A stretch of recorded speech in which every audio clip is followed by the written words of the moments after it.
premier mi-temps bi tout d'abord xanaa kii yoogum na quoi gars yi ñi ngi jouer quoi mais xaw na des tuuti quoi xaw na ñu manque tuuti réalisme attaquant yi surtout Mbaye Niang am na occasion yoo xamante ne dañu waroon a breaker équipe bi bu ko defee xelu supporters yi mën a dal deuxième mi-temps bi dañuy ñëw tranquillité nga xamante ne dañu mën a gérer match bi quoi soo amaatee bii waaw yokk score bi soo amaatul gérer gagner sa match quoi.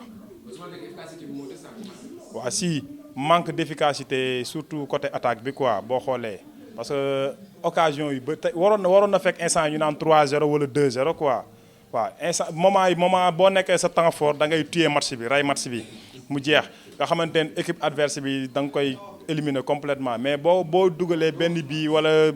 manque réalisme deuxième mi-temps bu nu ñëwee am confiance boobaa mën nañ am ay problème quoi. waaw salaamaaleykum Guédiawaye info man maa ngi tudd Ibrahima Tall. waaw premier mi-temps bi bon sénégalais yi ñu ngi football mais bon des na tegu si yoon quoi parce que am na occasion yoo xam ne moom waruñ ko manqué quoi parce que ku ne xam ne football africain dafa métti kon il faut que danoo waroon dugal bii yu bari bu ko defee xam nga deuxième mi-temps bi dina ñëw gérer mu jeex mais nu ñu footballee pour man baax na quoi mais li des mooy efficacité bi rek moo des. waaw si gëm naa ne am na équipe parce que am na joueurs yi nga xam ne xam nga au niveau la nekk fële en France kon donc bu ñu ñëwee fii nii dañoo waroon a def mooy wane seen qualité bu ko defee bon ñu war a mën a génn ci match bi quoi parce que bon am nañ potentiel bi quoi ouais voilà.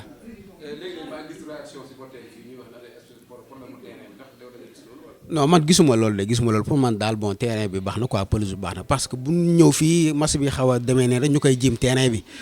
lu war joueur yi moom mooy ñu wane seen qualité bi nga xam ne moom la doon wane fële en Europe bu ko defee bon voilà kenn du waxti ne bon mooy loolu quoi kon nan def lu ñu mën bon pour mën a gérer deuxième mi-temps bi 3-0 bon baax na quoi pour man ok.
Bon, match bi, je pense que c'est à l'image de cette Coupe d'Afrique, hein, parce que soo xoolee depuis le début, les équipes ont commencé mollement. Parce que bon, de nos jours, on constate que les équipes bu ndaw amatul. Les équipes viennent pour ut dara. Bu njëkk équipe bu ndaw danaa ñëw Coupe d'Afrique ñëw juste def office de figuration. Léegi équipe dañuy ñëw pour ut dara. Bon, nous aussi on a été victime de cette situation. Tanzanie dafa ñëw, ils ont essayé de tenter quelque chose, teg benn assise défensif bu baax, mais tamit bon, il y a eu une très grande inefficacité de notre part. On aurait pu concrétiser nos occasions, mais bon, je suppose que tamit on a démarré mollement, qu'on va monter en puissance, surtout avec la présence de notre joueur phare.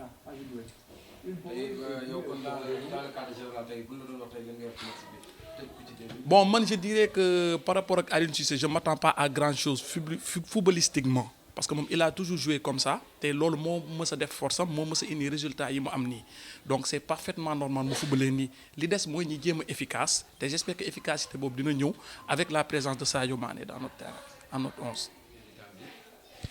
Bon, pour moi, on a fait un match assez satisfaisant. Parce qu'on a gagné comme un score 2-0 avec un but en première mi-temps et un autre but en deuxième mi-temps. D'abord pour le classement, bon, presque Aliou Cissé wane woon na ko quoi amoon na ay signes yu ñu doon gis que ça soit en défense au milieu et en attaque bon je dis que ni l'équipe a joué ensemble surtout au milieu entre Idrissa Gana Gueye Krépin Diatta et Pape Alioune Ndiaye vraiment am na benn entente bu am seen biir quoi ils ont bougé ensemble ils ont créé des occasions ils ont pressé et ils ont aussi réussi à garder la balle bon ce qui me plaît le plus mooy entre Pape Alioune Ndiaye et Idrissa Gana Gueye presque ñoom ñaar ils étaient complémentaires quoi mais je dis mention spéciale à eux mais d'abord avant de dire que ni c'est bien il faut attendre le match de jeudi pour voir avec une équipe comme Algérie xam nga équipe yooyu c'est des équipes de grande calibre mais équipe bu Tanzanie vraiment je le respecte aussi mais du équipe boo xamante ne bii da ngay gis ni sa équipe baax na quoi sa jeu baax na mais comme lu ñuy wax rek entraîneur toujours il est en train de chercher ba léegi day continuer di seet quoi. beneen bi soo xoolee pour statistique match bi en premier mi-temps on a eu 9 occasions de but dont un but marqué par Diao Baldé Keita et sur les 9 occasions aussi on avait une balle arrêtée bu Mbaye Niang tiré mais malheureusement réussir ko quoi. On a reçu aussi 10 fautes de la part de l'adversaire. Cela veut dire que c'est une grande domination quoi. Et on a commis que 2 fautes. 2 fautes.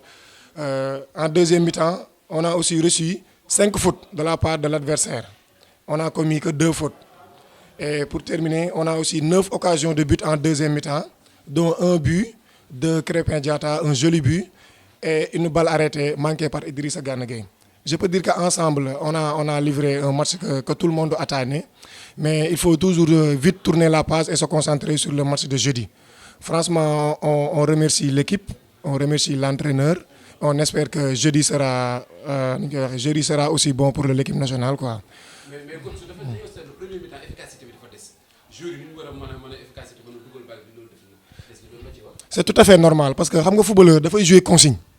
Footballeur bokkul surtout équipe nationale ak ay club bokkul ak yeneen football yi da ngay jouer consigne lii ngay def lii doo ko def soo xoolee équipe nationale premier mi-temps suñu point fort moo doon le côté droit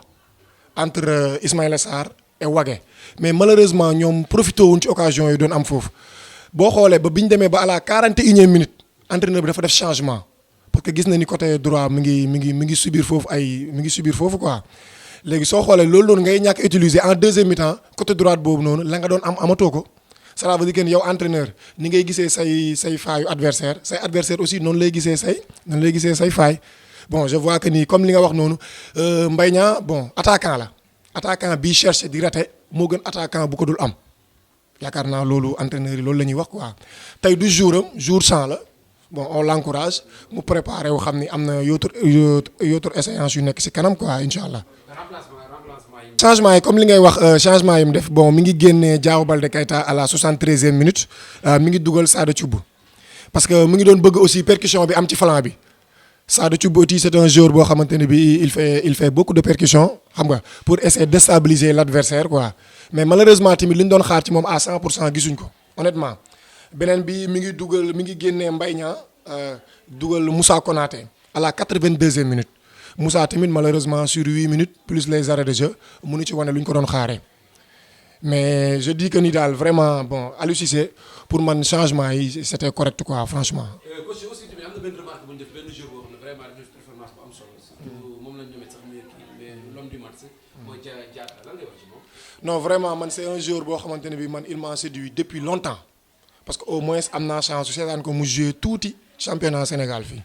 xam naa ni joueur bu am talent la et puis joueur bu am ambition la ci li muy def quoi xam nga footballu tey joueur offensif toujours xoolal joueur boo xamante ne bii day def percussion et puis il ne garde pas le ballon assez tout le temps da koy garder wut solution et puis il donne de très bonnes passes honnêtement il donne de très bonnes passes le but qu'il a marqué pour man lii dafa osé joueur bu osé wul bal yi da nga koy contrôler pour jouer largeur ci côté yi mais au moins il a essayé tirer et il a marqué un but. Vraiment man depuis le mondial passé man j'étais pour mu bokk ci groupe bi dem mais malheureusement xëy na yàlla mi ngi doogay sonné heure am on le félicite de passage di ñaan yàlla mu continuer sur cette lancée incha allah. bon match tey bi daal je me dis que ni bon am nañ li ñu bëggoon am d'abord c'est la victoire alhamdulilah on a la victoire bon il faut vite tourner la page concentrer ci match jeudi bi xam nga l'entraîneur il est là pour voir les statistiques dina xool tey lu dox mu garder ko yokku ci. lu doxul ñu jéem ko defar rapidement parce que amuñu temps on n'a que 3 à 4 jours pour reprendre le deuxième match, quoi. Moi, je dis que le match d'aujourd'hui est assez satisfaisant, quoi, franchement.